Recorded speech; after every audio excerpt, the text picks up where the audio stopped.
Halo guys, selamat datang di channel Giris Movie, channelnya pecinta film. Film ini merupakan kisah awal seorang pembunuh bayaran bernama Kenshin Himura. Dalam film ini kita akan diperlihatkan bagaimana perjalanan seorang Hitokiri Batosai dalam mencari arti dari sebuah kedamaian. Berbagai macam konflik menyelimuti setiap scene dalam film ini. Bagaimanakah kisah lengkapnya? Inilah alur film Rurouni Kenshin The Beginning. Di awal film, tepatnya di Kyoto pada tahun 1864 di kediaman keluarga Tsushima, terlihat Kenshin sedang diikat dan diinterogasi oleh beberapa samurai. Namun tiba-tiba Kenshin menggigit telinga salah satu samurai hingga putus. Kemudian ia mengambil sebuah pedang dengan mulutnya lalu membantai mereka semua tanpa ampun. Beberapa saat kemudian, Saito Hajime bersama pasukan Shinsegumi datang ke kediaman Tsushima. Mereka melihat semua keluarga pendukung shogun itu tewas secara mengenaskan. Saito pun menyadari bahwa ini semua adalah perbuatan Hitokiri Batosai, sang pembunuh bayaran berdarah dingin. Berlanjut pada tanggal 5 April di Kyoto, tepatnya di wilayah kediaman Shigekura, sekelompok pasukan Mima Warigumi dihadang oleh Kenshin. Dengan cepat, pasukan berjumlah 5 orang itu dibantai habis oleh Kenshin. Namun ada satu orang yang cukup susah untuk dibunuh. Dia terus berkata bahwa ia tak boleh mati karena ada seseorang yang ia cintai. Kenshin menebaskan kembali pedangnya berkali-kali, namun lagi-lagi orang tersebut masih tetap hidup. Bahkan ia sempat membalas tebasan Kenshin hingga menyebabkan goresan di pipi kirinya. Kenshin yang saat itu tak memiliki rasa belas kasihan menusuknya hingga orang itu pun tewas. Setelah itu Kenshin melemparkan secari kertas bertuliskan perintah eksekusi. Kenshin kembali ke penginapan Kohagiya. Di sana Kenshin tinggal bersama pasukan Chosu. Pasukan inilah yang ingin meruntuhkan kekuasaan shogun. Di sana Kenshin menemui pemimpin Chosu yang bernama Katsura. Kenshin berkata bahwa ia telah membunuh ratusan orang selama 6 bulan terakhir ini. Mendengar hal itu, Katsura berkata bahwa ia mengkhawatirkan semakin kuatnya pasukan Shinsegumi pendukung shogun. Lalu ia meminta Kenshin untuk lebih berhati-hati. Karena bagi para Shinsegumi, Kenshin merupakan ancaman terbesar. Setelah Kenshin dikenalkan dengan Furutaka, yaitu seorang pendukung Chosu dari keluarga Masuya, Kenshin pun pergi meninggalkan tempat itu. Di sini nih, kita flashback ke 1 tahun sebelum Kenshin menjadi seorang Hitokiri Batosai. Dalam sebuah acara perekrutan pasukan Chosu, sahabat Katsura yang bernama Shinsaku berkata bahwa siapapun boleh bergabung menjadi pasukan Chosu asal mampu menggunakan pedang. Di saat pasukan Chosu sedang sibuk berlatih, Kenshin yang saat itu baru bergabung ditantang oleh seorang anggota pasukan. Kenshin yang awalnya tak mau melawan akhirnya terpaksa menerima tantangan itu karena Shinsaku yang menyuruhnya. Shinsaku mau melihat bagaimana kemampuan bertarung Kenshin. Dengan sekali serangan, Kenshin berhasil membuat celana orang itu melorot. Shinsaku yang kagum melihat kecepatan Kenshin lalu bertanya padanya, jurus apakah yang digunakan Kenshin? Ia pun menjawab, jurus itu adalah Hiten Mitsurugi Ryu. Setelah kejadian itu, nama Kenshin pun mulai dikenal di kalangan Chosu. Katsura yang tertarik dengan gaya pedang Kenshin akhirnya menjadikan Kenshin sebagai mesin pembunuh milik pasukan Chosu. Di suatu malam, Kenshin pergi ke kedai Nagura untuk meminum sake. Saat minum, Kenshin nampaknya masih memikirkan orang yang sudah menggores pipi kirinya beberapa waktu yang lalu. Kemudian datanglah seorang wanita cantik yang akan meminum sake. Karena hanya sendirian, wanita itu didatangi oleh 2 orang samurai. Mereka mengaku sebagai loyalis shogun. Kenshin yang kesal melihatnya menghampiri lalu mengancam mereka berdua. Ia berkata, Kyoto bukanlah tempat bagi orang seperti mereka. Kedua orang itu pun langsung lari meninggalkan kedai itu. Tak lama, Kenshin juga meninggalkan kedai itu. Di luar kedai, 2 orang tadi ternyata belum pergi. Mereka bersembunyi dan berniat untuk membunuh Kenshin. Kenshin yang melihat 2 samurai itu menghalangi jalannya, memperingati mereka untuk pergi. Namun mereka tak memperdulikannya. Lalu tiba-tiba, dari arah belakang mereka berdua, datanglah seorang pembunuh yang langsung membunuh keduanya. Setelah itu, pembunuh itu pun menyerang Kenshin secara bertubi-tubi. Namun dengan mudahnya Kenshin berhasil menebas tangannya hingga putus. Lalu Kenshin pun membunuhnya. Tak disangka wanita yang tadi minum di kedai sedang berdiri tak jauh dari tempat Kenshin bertarung. Ia melihat kejadian itu. Karena terkejut, wanita itu pun pingsan. Lalu Kenshin membawanya ke penginapan Kohagiya. Keesokan harinya, Kenshin melihat wanita itu sudah bangun dari pingsannya. Wanita itu ikut membantu di Kohagiya. Kenshin yang penasaran lalu menanyakan namanya. Wanita itu pun menjawab namanya adalah Tomoe Yukishiro. Wanita itu juga memperkenalkan namanya ke semua orang yang ada di sana. Tomoe berkata bahwa mulai sekarang dia akan bekerja di Kohagiya. Kenshin yang merasa tak nyaman dengan keberadaan Tomoe di sana menyuruhnya untuk pulang saja ke keluarganya. Namun Tomoe menjawab bahwa ia sudah tak punya keluarga. Lalu Tomoe bertanya, apakah Kenshin akan membunuhnya seperti kejadian semalam? Kenshin menjawab, ia tak membunuh sembarang orang. Tujuannya membunuh adalah untuk membawa era baru yang damai. Tomoe pun pergi melanjutkan pekerjaannya. Di tempat lain, Katsura yang mengetahui bahwa Kenshin telah diserang mencurigai adanya pengkhianat di antara pasukan Chosu. Kemudian malam itu juga Kenshin kembali menyerang para pendukung shogun yang sedang berkumpul, menghabisi mereka semua tanpa ampun.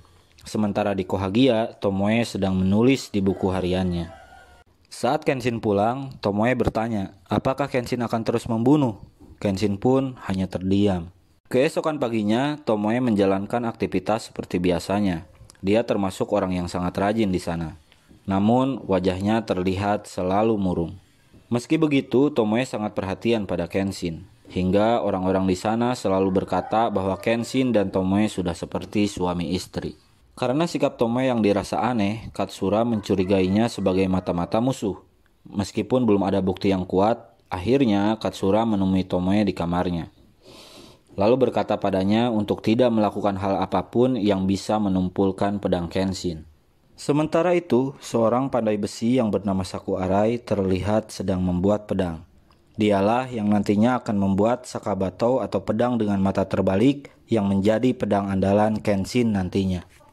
Keesokan harinya, Tomoe mengajak Kenshin jalan-jalan. Sambil melihat beberapa pertunjukan, Tomoe bertanya pada Kenshin, apakah ada peperangan demi sebuah perdamaian?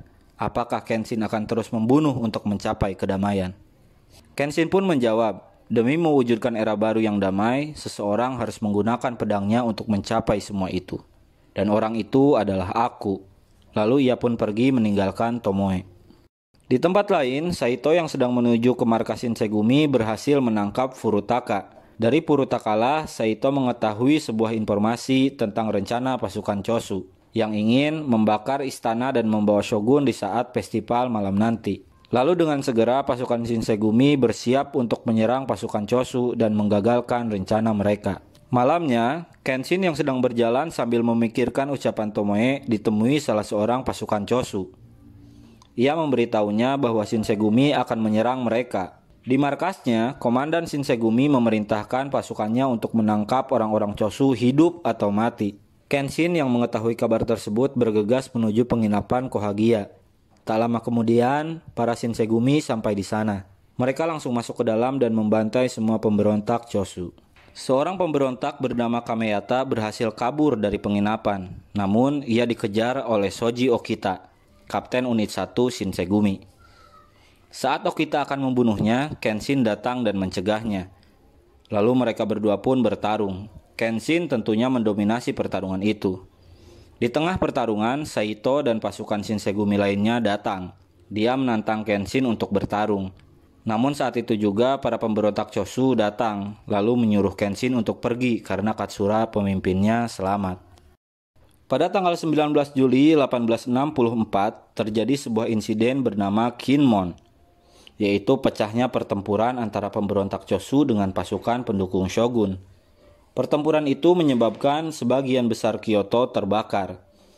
Para pemberontak yang tersisa memilih melarikan diri dan bersembunyi, karena mereka merasa Kyoto sudah tidak aman lagi untuk mereka tinggali. Di suatu malam, ketika Tomoe bermaksud memakaikan selimut kepada Kenshin yang sedang tidur, tiba-tiba Kenshin terbangun dan menghunuskan pedangnya ke leher Tomoe. Kenshin pun meminta maaf. Tomoe lalu berkata bahwa ia akan selalu menemani Kenshin karena Tomoe tahu Kenshin sangat membutuhkan seseorang yang bisa meredam amarahnya. Kenshin pun berjanji ia tak akan pernah membunuh Tomoe apapun yang terjadi. Tak lama kemudian, Saito bersama pasukan Shinsegumi datang menyerbu tempat itu. Kenshin dan Tomoe segera pergi. Mereka berhasil kabur dari para Shinsegumi yang mencari mereka. Keesokan harinya, Kenshin bertemu dengan Katsura. Karena keadaan yang sedang tidak aman, Katsura menyuruhnya untuk bersembunyi di luar Kyoto. Nantinya, anak buah Katsura yang bernama Lizuka dan Katagai lah yang akan memenuhi kebutuhan Kenshin. Katsura juga meminta pada Tomoe untuk mau tinggal bersama Kenshin dan berpura-pura menjadi istrinya. Setelah Katsura pergi dengan tulus, Kenshin meminta Tomoe untuk tinggal bersamanya. Bukan sekedar berpura-pura, melainkan menjadi istrinya sungguhan. Dan Tomoe pun menyetujuinya. Kenshin mengajak Tomoe ke sebuah desa kecil di luar Kyoto. Di sana mereka tinggal di sebuah gubuk sederhana.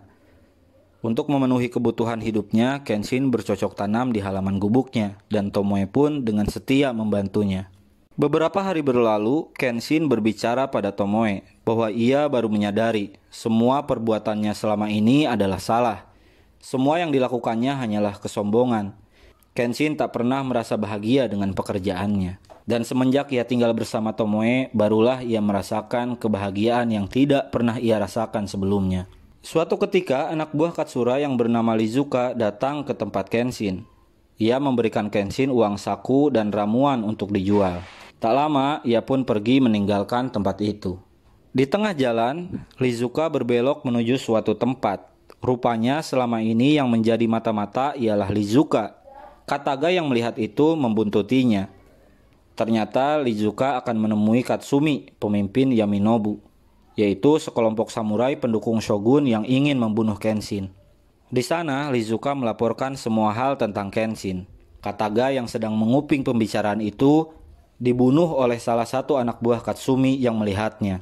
Kemudian, Katsumi menyuruh Enishi, yaitu adiknya Tomoe, untuk mendatangi kakaknya dan menyampaikan bahwa rencana pembunuhan Kenshin akan segera dimulai. Keesokan harinya, Tomoe terkejut melihat Enishi menemuinya. Setelah mereka saling bertanya kabar, Enishi berkata bahwa inilah saat yang tepat untuk mengadili Kenshin. Tak lama kemudian, Kenshin yang baru pulang berjualan melihat seorang anak keluar dari gubuknya. Anak itu menatapnya dengan tatapan yang penuh amarah dan dendam. Tomoe yang melihat itu segera memberitahu Kenshin bahwa anak itu adalah adiknya yang bernama Enishi. Keesokan harinya, Tomoe memberitahu Kenshin segala hal tentang dirinya dan juga keluarganya. Dia berasal dari keluarga sederhana. Ayahnya adalah seorang samurai berpangkat rendah. Sedangkan ibunya meninggal tak lama setelah Enishi lahir. Karena tak mengenal ibunya sejak lahir, Enishi menjadi anak pendendam. Tomoe melanjutkan, ia pernah bertunangan dan akan menikah dengan seorang pria, yaitu pria teman masa kecilnya. Deminya, pria itu rela mengejar pangkat tinggi dan bergabung dengan pasukan Mimawarigumi di Kyoto. Namun sebelum pernikahan, calon suaminya itu tewas. Tomoe berkata ia sangat menyesal tak menahannya di Edo ketika akan pergi ke Kyoto. Padahal, Tomoe tak peduli dengan pangkat rendahnya. Saat akan melanjutkan cerita tentang masa lalunya itu, Tomoe tak kuasa menahan tangisnya. Melihat itu, Kenshin pun segera menenangkan Tomoe lalu berkata bahwa setelah era baru nanti ia akan berhenti membunuh dan menebus dosa-dosanya di masa lalu. Kenshin juga berjanji kebahagiaan Tomoe yang pernah hilang tak akan pernah hilang lagi. Tomoe pun tersenyum mendengar ketulusan hati Kenshin. Keesokan harinya setelah menulis di buku catatannya, Tomoe pergi ke tempat Yaminobu dengan membawa sebuah pisau. Ia marah karena adiknya dilibatkan dalam rencana itu. Awalnya Yaminobu atau yang juga disebut Aniwa Bansu itu menugaskan Tomoe untuk mendekati Kenshin dan mencari kelemahannya. Namun pada saat itu Tomoe baru tahu tujuan Yaminobu sebenarnya bukanlah mencari kelemahan Kenshin melalui Tomoe, tapi mereka ingin membuat mental Kenshin hancur saat Kenshin tahu bahwa Tomoe yang tulus dicintainya adalah seorang pengkhianat. Dengan begitu mereka akan lebih mudah membunuhnya. Tomoe yang saat itu sudah mencintai Kenshin sangat tidak menyetujuinya. Lalu ia mencoba membunuh Katsumi namun gagal. Di hari yang sama, Lizuka sang pengkhianat mendatangi Kenshin. Ia berkata bahwa Tomoe lah yang menjadi mata-mata selama ini. Buktinya adalah buku hariannya. Kenshin lalu mengambil buku itu. Dari sanalah Kenshin baru mengetahui bahwa tunangan Tomoe adalah Kiyosato, yaitu orang yang telah ia bunuh sekaligus orang yang telah meninggalkan bekas goresan di pipinya. Ternyata Tomoe mendekatinya selama ini hanyalah untuk membalas dendam. Mental Kenshin pun akhirnya hancur seketika. Kenshin yang hancur hatinya lalu berjalan menuju markas Yaminobu. Ia bermaksud untuk menyusul Tomoe. Di tengah jalan, anak buah Katsumi yang bernama Tagayu menyerang Kenshin dengan panah. Ia juga menyerang Kenshin dengan jebakan-jebakan yang sudah disiapkannya. Beruntungnya, Kenshin masih bisa menghindarinya, meskipun ia juga harus menerima banyak luka. Pada akhirnya, Kenshin berhasil menebas tangan Tagayu. Lalu dengan sempoyongan, Tagayu membawa Kenshin ke sebuah goa yang dipenuhi bahan peledak. Di sana, ia meledakkan dirinya sendiri. Kenshin berhasil selamat, namun pendengarannya jadi terganggu akibat ledakan itu. Kemudian, tak lama setelah itu, Kenshin kembali diserang oleh anak buah Katsumi yang bernama Sumita dan Mami Yui. Kenshin pun berhasil mengalahkan keduanya. Namun sebelum tewas, Sumita sempat menyalakan peledak yang membuat penglihatan Kenshin buram seketika. Setelah semua anak buahnya tumbang, Katsumi lalu turun tangan untuk membunuh Kenshin. Katsumi dengan ganasnya menyerang Kenshin yang hampir tak bisa mendengar dan melihat. Kenshin hampir tak berdaya menghadapinya. Saat ada kesempatan, Kenshin membiarkan bahunya terkena sabetan pedang Katsumi. Kenshin lalu memanfaatkan momen itu untuk menyerang balik Katsumi. Namun ketika Kenshin akan menebas dada Katsumi, Tomoe tiba-tiba berlari ke tengah mereka berdua. Kenshin yang saat itu masih buram penglihatannya tak sengaja menebaskan pedangnya mengenai Katsumi dan juga Tomoe. Setelah keduanya terkapar, perlahan Kenshin dapat melihat kembali. Ia kaget melihat Tomoe yang sudah terkapar. Kenshin pun merangkulnya, lalu membiarkannya menggoreskan pisau ke pipi kirinya. Tomoe yang sudah lemah berkata, "Maafkan aku, kekasihku." Setelah itu, Tomoe pun menghembuskan napas terakhirnya di pangkuan Kenshin. Keesokan harinya, di gubuk sederhananya itu, Kenshin ditemui Katsura. Ia berkata bahwa Lizuka lah yang selama ini jadi mata-mata. Katsura sudah mengutus seseorang untuk mengejar Lizuka. Katsura juga berkata bahwa saat ini dia sudah memiliki pembunuh bayaran yang baru. Lalu ia menanyakan langkah apa yang akan dilakukan Kenshin selanjutnya. Kenshin berkata bahwa ia akan terus berjuang mengalahkan Shogun demi era baru. Namun setelah era baru tiba, ia bersumpah tidak akan pernah membunuh lagi. Katsura yang mendengar itu sangat menghormati keputusan Kenshin. Ia pun pergi meninggalkan tempat itu. Kemudian Kenshin masuk ke gubuknya. Ia duduk di samping mayat Tomoe sambil membaca buku hariannya. Di sana Kenshin tahu bahwa Tomoe yang awalnya ingin membunuhnya, kini hatinya sepenuhnya telah berubah. Ia telah memaafkan dan mencintai Kenshin sepenuh hati. Bagi Tomoe, Kenshin adalah pria yang telah merampas kebahagiaannya sekaligus memberinya kebahagiaan yang baru. Selamat tinggal Kenshin, pria kedua yang sangat kucintai. Itulah kalimat terakhir yang ada di buku catatan Tomoe. Setelah itu Kenshin berkata pada Tomoe untuk terakhir kalinya, "Aku akan pergi, Tomoe." Kemudian jasad Tomoe pun dikremasi bersama gubuk itu. Singkat cerita, pada tanggal 19 Januari 1868, di Kyoto terjadi sebuah pertempuran bernama Toba Fushimi, yaitu pertempuran antara pasukan pendukung kekaisaran melawan pasukan kesogunan Tokugawa yang dipimpin oleh Hejima Saito. Di tengah peperangan muncullah seseorang yang memiliki tanda silang di pipi kirinya. Dialah Kenshin sang Batosai. Dengan cepat ia membantai semua pasukan shogun. Tak lama kemudian, panji kekaisaran berkibar, disusul dengan teriakan kemenangan dari pasukan kekaisaran, yang menandakan bahwa pasukan shogun telah kalah dan era baru pun telah dimulai. Saito yang melihat Kenshin berkata bahwa ini semua belum berakhir. Namun Kenshin langsung menancapkan pedangnya di tanah, yang menandakan bahwa ini semua sudah berakhir. Ia pun berjalan pergi meninggalkan Saito, dan setelah itu Hitokiri Batosai pun menghilang. Dari film ini kita belajar bahwa selalu ada kemungkinan seseorang akan berubah menjadi lebih baik. Jika hari ini seseorang berbuat salah, bisa jadi di masa yang akan datang ia akan menjadi orang yang sangat baik. Oke guys, cukup sampai di sini saja. Makasih buat semua yang udah nonton sampai selesai. Mohon maaf bila ada kekurangan dalam proses editing dan penyampaian narasinya. Jangan lupa subscribe, like, dan komen. See you. Yeah. Everybody knows that I'm breaking down. Everybody knows I ain't faking now. Everybody knows my heart's vacant now. Yeah, she hates me now, I made mistakes, but now I don't ever wanna be alone. I don't really ever feel at home. On my own, in the zone, that's the only way I know. Feeling low, about to blow back up.